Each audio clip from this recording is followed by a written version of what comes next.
Hello everyone, this is Jessica Kreisen, your Strategic Account Manager for SoftMart, and this is your IT 2-Minute Warning. And this week, it has been a lot of information coming out of Microsoft in the last few weeks to dig through.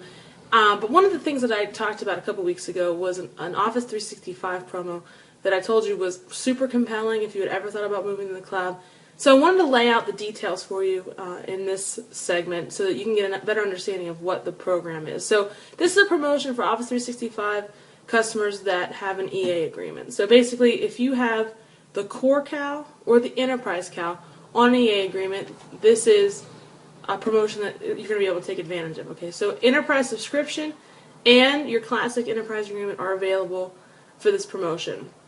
So think about the way BPOS was licensed originally. So on an EA agreement for BPOS, you had to have the on-premise license and the cloud-based license. So this promo really is an offshoot of BPOS. So what's going to happen is you've got that Core CAL, and usually for Office 365 purposes, you would do a Bridge CAL for your on-premise licensing, and then everything else would be Office 365. In this case, you're going to keep your on-premise licensing. So that Core CAL is going to remain intact and stay on your EA. What's going to happen is you're going to add Office 365, so either E3, E2, or Exchange Plan 1, Exchange Plan 2. Okay? Add those to your EA agreement. You can start at increments of 50. So this is now going to be additional product instead of enterprise product.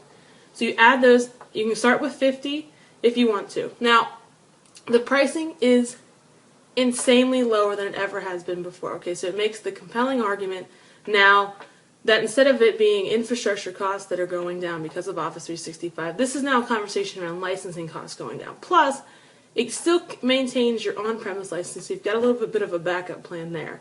So in addition to that, you're going to get that discounted pricing on whatever you decide to do. If you decide to license 250 seats or above, Microsoft is also going to pay $40 a seat to a certified partner to do the implementation. Okay, so that's up to 3,000 seats.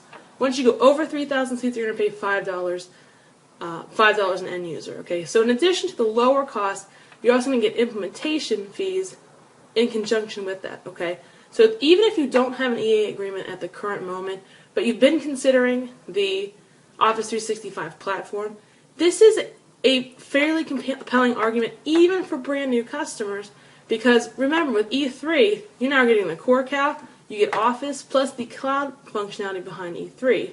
So really a lot of good stuff going on. E4 will be announced next year, but for right now, this is how the promo works. This is Jessica Kreisen, your IT 2-Minute Warning. I'll talk to you next week.